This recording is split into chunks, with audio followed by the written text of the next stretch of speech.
ভারতের অঙ্গরাজ্য হবে না। ভারতীয় প্রেসক্রিপশনের নিয়ম কানুন বাংলাদেশের উপর চাপায় দেওয়া যাবে না। কট্টরপন্থী হিন্দুত্ববাদের আক্রমণ বাংলাদেশে হতে দেওয়া যাবে না। এ বাংলাদেশ আর কোনদিনও ভারতীয় দাদাবাবুদের সাথে স্বামী স্ত্রীর সম্পর্কের রাজনীতি করবে না। বাংলার জমিনে মুসলিম নিধনের মাস্টার মাইন্ড কে এবং কারা? আল্লাহ তাআলা চাহে তো এই বিষয়টি নিয়ে কিঞ্চিত পরিমাণ আলোকপাত করার প্রয়াস চালাবো ইনশাআল্লাহ। মুহতারাম হাজরিন, ইংরেজরা 1757 থেকে 1947 সাল পর্যন্ত দীর্ঘ 190 বছর শাসনের পরেও যখন এদেশের মানুষদের গোলামীর জিঞ্জিরে আবদ্ধ করতে পারেনি, তখন তারা হিন্দুস্তানের মানচিত্র ভেঙে দুটি রাষ্ট্র আবিষ্কার করে। একটি হয় পাকিস্তান এবং আরেকটি থাকে হিন্দুস্তান। হিন্দুস্তান হয় দুটি অঞ্চল মিলিয়ে, একটি হয় পশ্চিম পাকিস্তান এবং আরেকটি হয় পূর্ব পাকিস্তান তথা আমাদের বাংলাদেশ। তো সময়ের সাথে সাথে পাকিস্তানিরা ধর্মীয় ভ্রাতৃত্ব ভুলে আমাদের সাথে প্রভুত্বের আচরণ করতে শুরু করে। এক পর্যায়ে বাধ্য হয়ে দেশের মানুষ অধিকার আদায় আন্দোলনে লিপ্ত হয়। আমরাই যথেষ্ট ছিলাম আমাদের অধিকার আদায়ের জন্য, আমরাই যথেষ্ট ছিলাম এই দেশ থেকে পাকিস্তানি বাহিনীদেরকে বিতাড়িত করবার জন্য। কিন্তু তখন পার্শ্ববর্তী দেশ বাংলাদেশের বন্ধু সেজে মুসলমানদের সার্বজনীন ক্ষতি করবার জন্য বাংলাদেশকে সাহায্য করার প্রতিশ্রুতি ব্যক্ত করে। আর এদেশের মানুষও তাদের সাহায্য গ্রহণ করে এবং এরই মধ্য দিয়ে বাংলাদেশকে ভারতের অখণ্ড ভূমি বানানোর সুদূর প্রসারী ষড়যন্ত্র বাস্তবমুখী হয়। মুহতারাম হাজরিন, বঙ্গস্থানকে হিন্দুস্থানে পরিণত করার ষড়যন্ত্রে লোভের বশীভূত হয়ে ভারতীয় দালালির বায়াত গ্রহণ করে তৎকালীন সময়ের বড় একজন নেতা, যার হাত ধরে একের পর এক ভারতীয় কার্যক্রম চলতে থাকে বাংলার বুকে। একটি মুসলিম রাষ্ট্র হিন্দুয়ানি রাষ্ট্রে পরিণত করার ষড়যন্ত্রে লক্ষ্যবস্তু হয় বাংলাদেশের শিক্ষাঙ্গনগুলো। আপনারা গুগলে ঢাকা বিশ্ববিদ্যালয়ের লোগো সার্চ করলে দেখতে পাবেন, সেখানে 4টি লোগো আসবে। একটি 1921 থেকে 1952 পর্যন্ত, যেটা ব্রিটিশ শাসনামলের লোগো।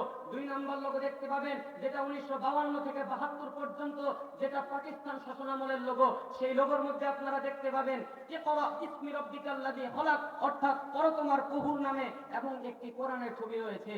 3 নম্বরে একটি লোগো দেখতে পাবেন, যেটা আওয়ামী লীগ 72-এ ক্ষমতায় যাওয়ার পর বানিয়েছিল। সেই লোগো থেকে আওয়ামী লীগ কোরআনের ছবি এবং ইকরা বিসমি রাব্বিকাল্লাযী খলাক মুছে ফেলেছিল। 1 বছরও যায় নাই, আওয়ামী লীগ 3 নম্বরে একটি লোগো বানিয়েছিল 73 সালে, যেই লোগোর মধ্যে ভারতীয় বিজিবি আরএসএস এর লোগো লাগিয়ে দিয়েছিল। এখান থেকেই স্পষ্টভাবে বোঝা যায় আওয়ামী লীগ ভারতের দালাল, আওয়ামী লীগ বাংলাদেশের শত্রু, আওয়ামী লীগ মুসলমানের শত্রু। অথচ আওয়ামী লীগের 1949 সালের প্রতিষ্ঠাকালীন গঠনতন্ত্রে ইসলামী শাসন ব্যবস্থার কথা বলা হয়েছিল। 1954 সালে যুক্তফ্রন্টের 21 দফায় বলা হয়েছিল কোরআন সুন্নাহ বিরোধী কোনো আইন করা যাবে না।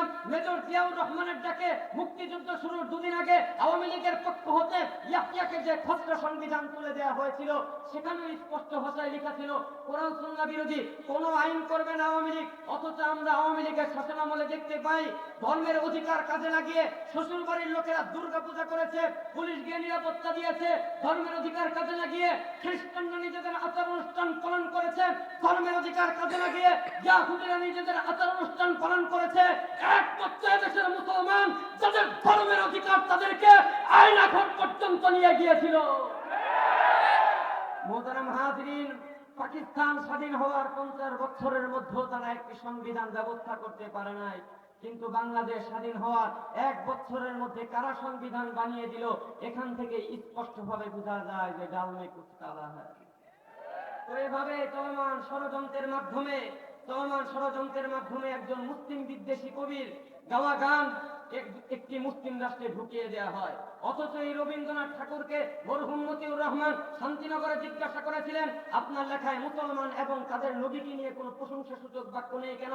রবীন্দ্রনাথ ঠাকুর বলেছিল তোমাদের কোরআন পড়তে শুরু করেছিলাম, বেশি দূর পড়তে পারি নাই, কারণ তোমাদের রাসূলের জীবনী ভালো লাগে নাই। হিন্দু ব্রাহ্মণদের অত্যাচারে ভারতে যখন নিম্ন বর্ণের হিন্দুরা দলে দলে মুসলমান হচ্ছিল, তিনি তাদের বিরুদ্ধে যুদ্ধ ঘোষণা করেছিলেন। শুধু তাই নয়, বরং বাংলাদেশে যখন ঢাকা ইউনিভার্সিটি করা হয়, তিনি সেটার ঘোর বিরোধিতা করে বলেছেন যে চাষার ছেলেরা পড়াশোনা করলে চাষবাস করবে কে? এমন একজন মুসলিম বিদ্বেষী, এমন একজন বাংলা বিদ্বেষী কবি 1905 সালে গাওয়া একটি শিরকি সঙ্গীত, মুসলমানদের রক্তে অর্জিত একটি দেশের জাতীয় সঙ্গীত দেওয়া হয়, যে রাষ্ট্রের সন্তানেরা সূরা ফাতিহার মাধ্যমে পড়াশোনা শুরু করত, সে রাষ্ট্র ব্যবস্থা থেকে সূরা ফাতিহাকে বাদ দিয়ে একটি শিরকি সঙ্গীতকে ফরজের মতো গুরুত্ব দেওয়া হয়। যে রাষ্ট্রে রাসূলের অবমাননাকারীদের বিচার হয় না, সে রাষ্ট্রে আপনারা জাতীয় সঙ্গীতের অবমাননাকারীদের বিচার বিচার করেন। স্পষ্ট ভাষায় বলতে চাই, এ ব্যবস্থা মুসলমানদের ব্যবস্থা হতে পারে না, মুসলমানদের ব্যবস্থা হতে পারে না। মোহতারাম হাজরিন, সর্বশেষ আমি বলতে চাই যে 2024-এর স্বাধীনতা হয়েছে কোনো বিজয় উদযাপনের জন্য নয়। 2024-এর স্বাধীনতা এসেছে বাংলাদেশকে সংস্কার করবার জন্য। নয়তো 1971-এর স্বাধীনতা যেমন মুসলমানদের রক্তের সাথে গাদ্দারি করেছিল, 2024-এর স্বাধীনতা মুসলমানদের রক্তের সাথে গাদ্দারি করবে। এ অর্থে বলতে চাই, এ বাংলাদেশ আর কোনোদিনও ভারতের অঙ্গরাজ্য হবে না। ভারতীয় প্রেসক্রিপশনের নিয়ম কানুন বাংলাদেশের উপর চাপায় দেওয়া যাবে না। কট্টরপন্থী হিন্দুত্ববাদের আক্রমণ বাংলাদেশে হতে দেওয়া যাবে না। এ বাংলাদেশ আর কোনোদিনও ভারতীয় দাদাবাবুদের সাথে স্বামী স্ত্রীর সম্পর্কের রাজনীতি করবে না। আজ আমরা দেখতে পাই বিভিন্ন বিবৃতিতে ভারত বলে যে তারা চট্টগ্রাম দখল করবে।